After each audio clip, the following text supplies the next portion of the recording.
David and Sarah had no clue what they were getting into when they came across an old, small stone building deep in the woods. They couldn't find any information about it on the internet, as if no one had ever discovered this place before. And while they were initially just puzzled by what they found, looking inside the building also made them scared.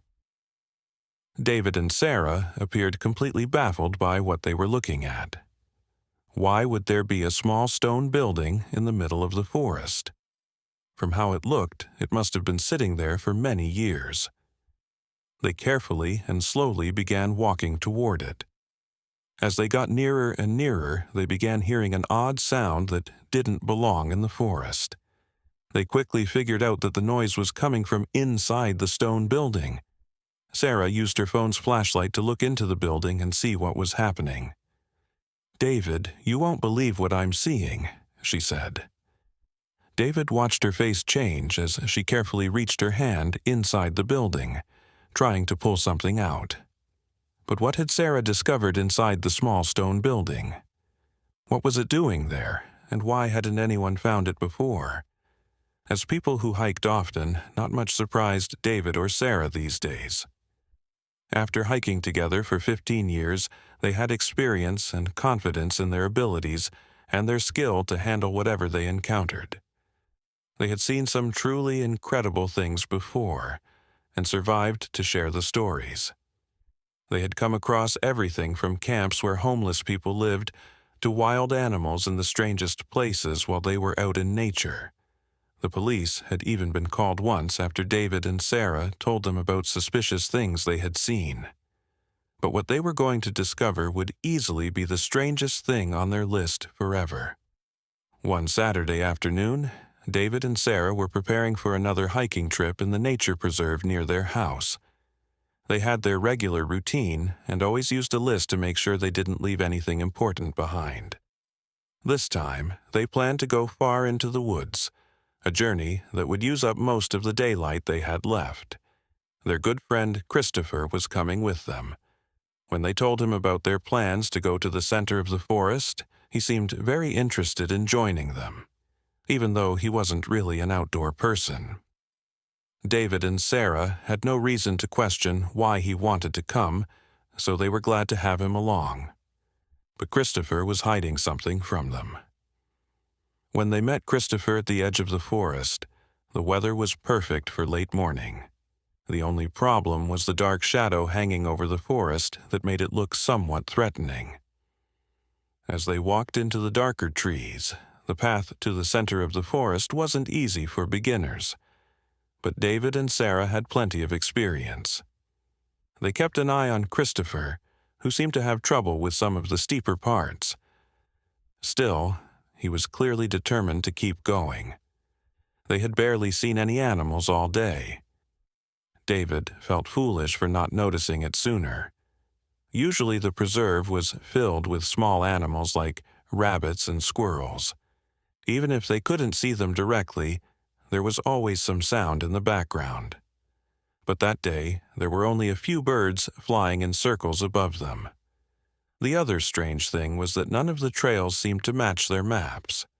The markers and paths in the real forest were different. None of them seemed to lead to the center of the preserve. Had they gotten lost? Sarah suggested that maybe they weren't supposed to be in that area of the preserve, but neither of them had ever seen signs saying that. They tried to look at a satellite view on their phones, but there was no cell service in the more remote areas.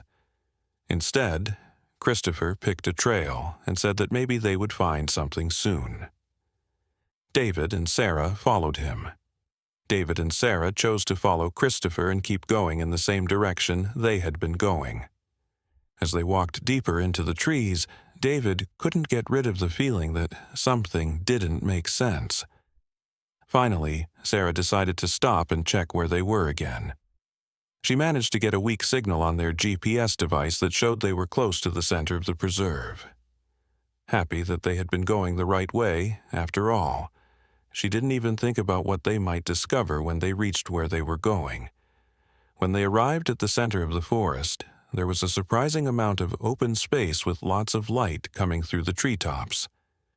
Christopher was clearly excited to get there and started walking faster. But when David and Sarah stepped into the light, they realized there was something else in the clearing. David approached carefully, wondering what he was seeing in a shaded area of the field. He took a few steps closer and suddenly fell down, his foot caught in something. Sarah hurried over to help him take off his boot and get free. When they looked around, Christopher was gone. As David and Sarah looked for Christopher, they noticed there was a series of wires that seemed to go around the edge of the clearing. They were about knee-high and looked like they were meant to make people trip. Feeling worried, they decided to follow the wires to see where they went. "Up ahead," David said, realizing that the structure he had seen earlier was actually a small stone building. Based on the ivy growing on it, it looked like it had been there for many years. But why would anyone bother putting wires around an abandoned building? Could the wires have been for something else? David looked more closely at the building. Maybe it wasn't abandoned after all. Suddenly, Christopher came out from the other side of the building. Like David and Sarah, he had been trying to figure out what the wires were for. He showed them an area next to the building where there were even more wires at different heights. Before they could decide what to do next, they heard a strange noise coming from somewhere nearby. When they listened more carefully, it almost sounded like ticking. The open space made it hard to find where the sound was coming from, but Sarah tracked it to the back of the old building. It was clear that there was something or someone still inside. David didn't want to go any closer in case it was a bomb, but Christopher and Sarah couldn't resist their curiosity. Sarah found a small window on the ground floor where she could look inside. At first, all she could see was empty space. It was too dark to see what was on the other side of the room. She took out her flashlight and held it up to the window to see better. When she shined light into the building, Sarah saw that there was a small box connected to the wires. It didn't look dangerous, and she had to know why someone had put a device so far out in the middle of nowhere. Christopher was eager to help her open the small window, and she slowly pulled it in using the wires that ran under the window frame. Sarah turned the box over in her hands and almost gasped as she showed it to David and Christopher. There was an antenna attached to the other side, and red lights were blinking urgently. Sorry for the interruption. Before we continue with the story, I kindly ask you to like the video and subscribe to this channel. It is very important for us. Thank you very much.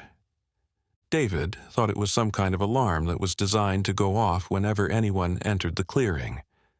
Someone knew they were there. Sarah felt like they weren't safe.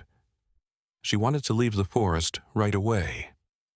Christopher and David weren't that scared. They felt a rush of excitement. They wanted to figure out what this meant. What could this be about? Why was this building so important to someone that they would put a device like this in it? Then, Christopher suddenly spotted something in one of the trees. He couldn't see what it was at first, but he had to get closer. Sarah begged them to leave it alone and just go back to where they came from. "Why is this so important to you guys?" she asked. Then Christopher saw what it was. It was a camera attached to the tree. Now they definitely knew someone knew they were there, and they could even see them as well. This small building was clearly important to someone if they were keeping watch on it. Was there something else inside it?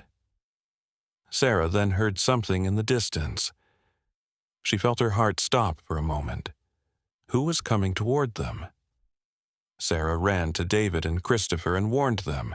"Someone's coming," she said. The two men were still looking around the small building. They couldn't find anything valuable. When they heard from Sarah that somebody was approaching, they didn't want to stay. They wanted to come back later.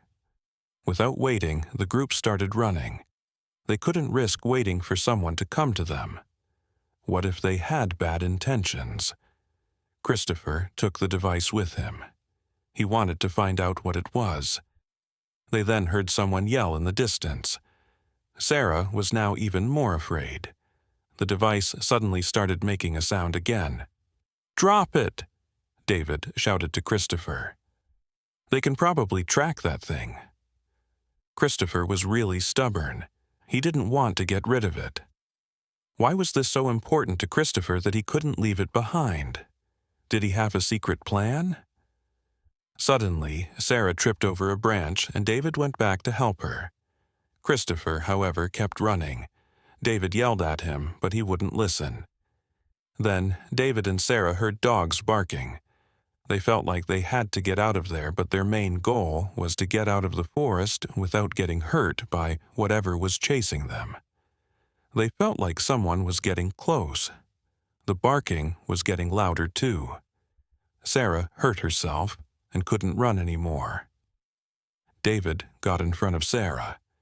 He wouldn't let anyone or anything hurt his wife. She was too important to him.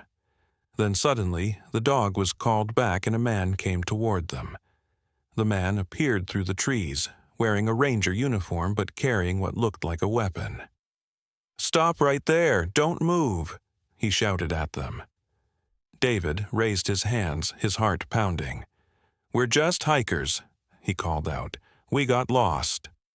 The man approached slowly, his eyes scanning the area around them. "I'm Ranger William," he said, still keeping his distance. "This is a restricted area. You shouldn't be here." "Restricted?" Sarah asked, confusion in her voice. There were no signs anywhere. William's expression was stern and suspicious. "What were you doing at that building?" he demanded. "How do you know about the building?" David asked, suddenly realizing this man knew more than he was letting on. William ignored the question. "Where's the third person? We tracked 3 people entering this area." David and Sarah exchanged worried glances. "Our friend Christopher," Sarah said hesitantly. He took something from the building." William's face darkened. "He took what exactly?" "Some kind of device with an antenna and blinking lights," David explained. "Look, we didn't know we weren't supposed to be here." For several tense minutes, William just stared at them, clearly debating what to do. "Follow me," he finally said. "We need to find your friend before he gets into serious trouble." As they walked, William remained silent despite their questions. He led them back toward the forest edge, occasionally checking a device in his hand. "There," he pointed. "Your friend is just ahead." They found Christopher sitting on a fallen log, the device beside him. When he saw William, his face went pale. "I was just about to bring this back," Christopher said quickly, standing up. William walked over and carefully picked up the device, inspecting it for damage. "Do you have any idea what you almost did?" he asked, his voice still cold. "This isn't some toy you can just take." "What is it?" Christopher asked, genuinely confused. William looked at all 3 of them for a long moment, as if deciding whether to trust them. "It's a motion sensor," he finally said. "Part of a research project." "What kind of research?" Sarah pressed. William hesitated again, then sighed. "There have been sightings of an animal in this area that shouldn't exist here," he said slowly. "Something that could be very important scientifically." "What kind of animal?" David asked. "I can't say more than that," William replied firmly. "But this device helps us monitor the area without disturbing whatever might be living there." Christopher looked disappointed. "I thought it might be something more exciting." "This is exciting," William said, his tone softening slightly. "If we're right about what's here, it could change what we know about wildlife in this region." "Why all the secrecy?" Sarah asked. William looked uncomfortable. "Because if word gets out before we have solid proof, this place will be overrun with people trying to see it for themselves. That would destroy any chance of studying it properly." The group stood in silence for a moment.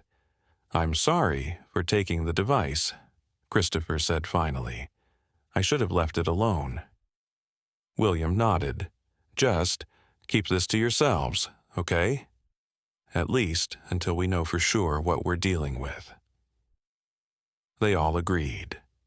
Months later, David and Sarah saw a small article in the local newspaper about a rare species discovery in the preserve. William was quoted as the lead researcher, and he mentioned thanking local hikers who helped protect the research site. They never told anyone about their adventure, but sometimes they wondered what exactly William had been tracking in those woods. Did you enjoy this story? Would you have taken the mysterious device like Christopher did, or left it alone? Let us know in the comments below. If you liked the story, subscribe to this channel and leave a like. Don't take what isn't yours. You never know what important purpose it might serve. Thanks so much for listening. See you in the next video. Have a great day.